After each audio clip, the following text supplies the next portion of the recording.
All right, ladies and gentlemen, I'm about to embark on the next stage of the journey. Got this flight I'm about to catch, get out of the country for a little bit. I've said a lot, left a lot, and when I come back, I'm going to continue to shine.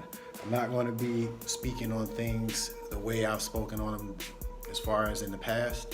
I pretty much wanted to say that, get it off my chest, and put it out there and add that to my journey as far as documenting things that I put out. Now I'm just going to continue to do what I've been doing on the music side, and do the 80-20 thing, do the side thing, and talk with less of a filter. I'm going to incorporate, if you knew my grandma, I'm going to incorporate more of her spirit, more of her personality. And I'm a humble person, and you can see when I did that whole Bible study thing, it was almost like I was apologizing for being who I am, and I'm not going to be doing that anymore. I'm a sovereign being. I don't fear any man. I have a lot of love in my heart, and I'm just going to live from that standpoint. So basically the things that are going to happen now is I'm going to go on this flight.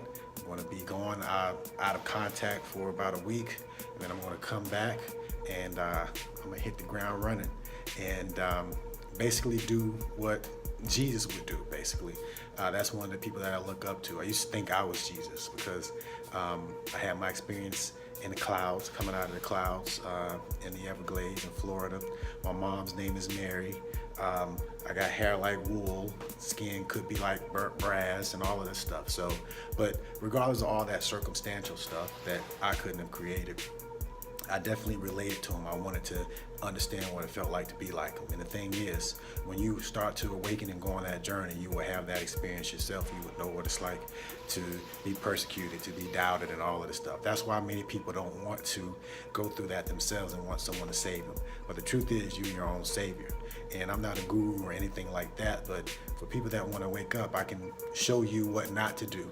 And you can learn from my journey as far as weeding through all the noise. That's why it's Victor over noise, victory over noise, Victor bang.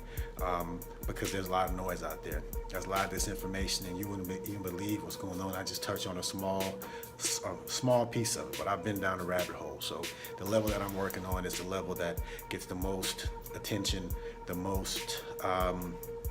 broadest reach, because I'm fishing with a wide net here. So there you have it. And if you know my grandma, you know my granddad, both are in the spirit world right now. Those are the personalities that I'm going to pull in, and they were some powerful, strong people. And that's part of my journey, part of my growth, is to not be afraid to be myself, not be afraid to use my voice, not be afraid to not care about what you think and your perceptions. I've limited myself quite a bit, just hanging back and like a time traveler, setting this watch back. Now I'm setting my watch forward, and I'm just gonna blaze a trail, and it's gonna be there. It's in the record, it's public knowledge.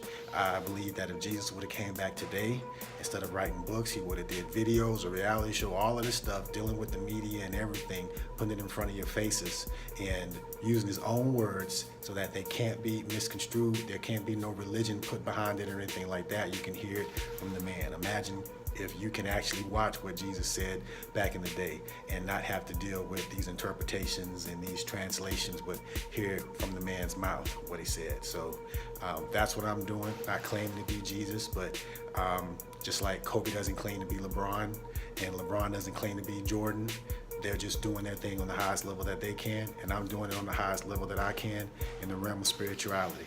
And for me, that is the core of all the problems, all the things that are going on with the world. It's the manifestation of a spiritual war, and I'm a spiritual warrior. And so I'm going to come back on fire, and I'm going to shine as bright as I can. And I'm not going to apologize for it. My shine doesn't affect your shine. My shine doesn't dim your shine. The intent is that you see me, you see my bravery, you see my courage, you see my intent, you see the love in my heart that's being manifested, and you do the same. One exercise that you can do is look in the mirror, look yourself in the eye, and love yourself. Say you love you. Say I love me. And listen to the feedback that you get from internally. You can lie to everybody else, but you can't lie to yourself. And that's the key. You're gonna have to love yourself first. Love is the key. And I use love, I use education, I use entertainment, because education is a weapon that's used against us, so we're gonna use it against them. And I'm gonna do the music as well.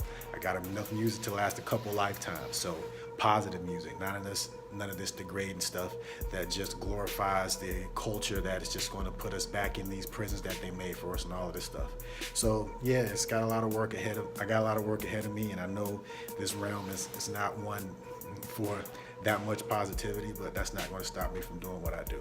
So I appreciate y'all watching. I hope you see the intent, and either way it go, I'm finna hit the ground running, y'all. All right, I'm gone.